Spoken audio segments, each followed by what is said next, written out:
Hello gamers and welcome to day 2 of the Anniversary 10 buffs. For today we have a 5-star archer buff and a 3-star archer buff, so an interesting combo, and that's the reason why a lot of people for instance thought it could be like double Gilgamesh.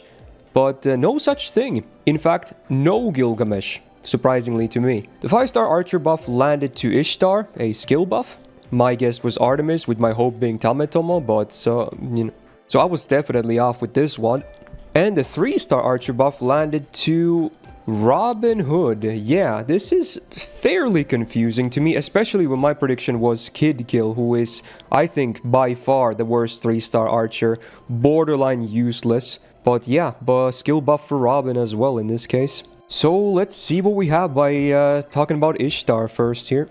So it's a buff to her 3rd skill, the infamous delayed mana burst thingy. So before, on a 3-turn cooldown, she gets this 1-turn delayed activation buff thingy, and after 1 turn, she got 50% attack for herself for 1 turn. While it's only 1 buff, it is on a 3-turn cooldown and it is a big amount of attack. The only awkwardness is that, you have to delay it because it's on the next turn you use it on. Obviously, with farming, it's not that big of a deal. You could, easily make use of it. Although, unfortunately, you can't actually stack it with Koyans. I'm not sure if they changed it with this buff either. I'm guessing not. So that's a bit unfortunate. But yeah, it was at least semi-usable on farming. A bit unreliable on DPSing though, because ideally you'd like a Brave Chain there as well. So let's see what they did.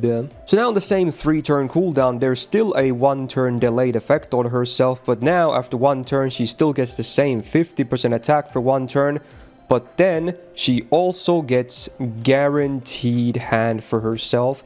So the allies get their cards locked out of the rotation and it does a new shuffle basically. They've been doing this effect a lot recently, I've noticed that, with new servant releases as well. But yeah, she now gets a guaranteed hand on the follow-up turn, which is great. And then as another bonus effect, she now gets 20% buff success rate up for 2 turns. This is clearly a nod to her 2nd skill, which has a flat 80% chance to give her an Invul Pierce for 1 turn and a flat 80% chance to give her an Invul for 1 turn, which was always really awkward because this is her main defensive mechanic and also main utility if needed. So whiffing one of those when you need them was super annoying.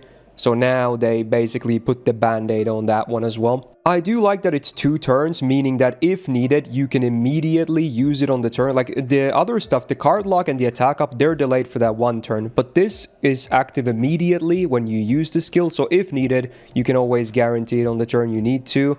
And then you also have it for that follow-up turn in case you need like the Invul Pierce for your offensive side with your guaranteed hand and attack up now. So it kind of works pretty nicely, I want to say. And this is pretty cool because, like I was saying earlier, this farming-wise, this skill was okay, but for DPSing it was a bit awkward because, again, you'd like to have that Brave Chain, but now, considering she has a Buster MP, and then she has 2 Buster cards in her normal deck, this means that she actually can guarantee herself a full Buster Brave Chain every 3 turns, granted you have the MP, which is actually very strong. Like, a guaranteed full red chain it's very good actually for DPSing purposes. This buff, I don't think will make a huge difference on farming unless you need to face card as well, but now you actually can do a bit of face carding consistently, because normally if you want to include face carding in farming, there needs to be something like that messes with cards, otherwise it's going to be inconsistent of course, but this is a guaranteed hand, so you can potentially utilize this in farming as well to make up for maybe the MP damage not being insanely high, depending on your copy and MP levels as well, by adding some potentially really juicy Buster crits in there as well. So it honestly can make a fairly big difference in farming as well, but especially for DPSing, her DPS will be much more consistent now. And it's nice to be able to guarantee the Invul Pierce if needed against the boss, and the Invul as well, because she's a Buster Servant, which means that survival isn't always a guarantee, so it's nice that you can guarantee the Invul now. I think it's a nice buff. It's kind of basic, but honestly, it kind of fixes a lot of her issues. I don't think she's still going to be like the best archer of all time or anything like that, but I think this will definitely improve her consistency quite a bit, actually. So on the Archer tier list this year, we had her on a B+, and with this, she's definitely at least an A rank. Maybe could be argued for A+. I'd have to see what people come up with here, but honestly, yeah, I think she's pretty good now. yeah, she's back to being fairly relevant. So Ishtar enjoyers rejoice. She looks definitely way nicer again. Now let's talk Robin Hood. Someone I definitely was never expecting to be buffed anymore because he's one of the best 3-star archers in the game as is, especially for damage, but let's see what they did. So it's a buff to his second skill. He had a base golden rule E, which is basically as bad as it gets. So on a 6-turn cooldown, he got 30% MP gain for 3 turns, which effect-wise isn't the worst thing ever because he lives and dies by his MP. He literally is his MP. He doesn't do anything else. That's it. His gains are, like, for stars and whatnot, are not very good, and his face guard damage is very not great at all. It's all about spamming that MP. So effects-wise, it was still okay. It just didn't do much. That was it, you know, so I'm not surprised that they, I guess, decided to buff this. So now on the same 6-turn cooldown, he still gets the same 30% MP gain for 3 turns. So the existing stuff, nothing changed there, but they did add 2 new lines. So he now also gets a 30% battery on use and 20% arts for 3 turns, which is obviously his main card type, so that's pretty cool. So with this, yeah, it's much easier to set him up for an MP or 2, you know, especially if you run a 0% starting gauge CE like Black Rail, which, you know, a lot of people would. And the arts up obviously not only increases his damage on that MP, but also increases his potential refund potential to spam more MPs.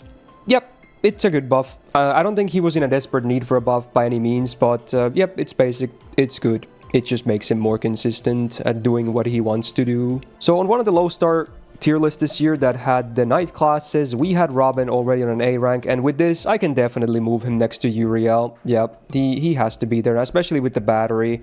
Yep, he's just that good. He's one of the better low star DPSs in the game. His raw damage potential is just very high, assuming the enemy can be debuffed, so as long as that's possible, he's actually a very solid budget choice.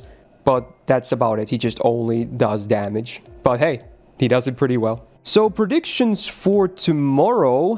For day 3, we have a 4-star Lancer and a 1-star Berserker. For 4-star Lancer, it's kind of a biased pick for me. I'm thinking Lancer Lee, but bias aside, I think he also has one of the weakest skill sets of all 4-star Lancers in the game. Only one of his skills was ever buffed, and it was just like a mana bursty type of buff, so it wasn't even that great. And they're all like 1-turn effects as well, with not many things going on, so I think he could definitely see a skill upgrade. Otherwise, my secondary guess would be Parvati, because she has still received 0 buffs to this day, and she's by far not even like top tier or anything like that. So I think she could also use a buff. There's actually a lot of 4-star Lancers who could use buffs, but my main guess is Lee with a non-biased guess of Parvati. 1-star Berserker, there's only 3 options in Bunyan, Spartacus, and Asterius, and my guess will go to Asterius, because while the other 2, they're not amazing farmers or anything like that, they do still see some use, while Asterius, while he has like this cool MP, he still doesn't really see much use, because it's kind of like a 1-turn thing at most, with half of the effects not having that longevity on his MP. So I'm hoping they can like slap a nice battery on him or something. Maybe like a team-wide buff or another enemy debuffs, etc. I think Asterius could use some more love. So there you go, that's day 2. A bit more tame than day 1 potentially, but both buffs are still good. I don't think Robin Hood needed the buff, but Ishtar Buff, even though it wasn't on my prediction, I still think it's a pretty good buff, and I'm not too mad about it. Yes, were there other archers that could, 5-star archers that could have needed the buff a bit more?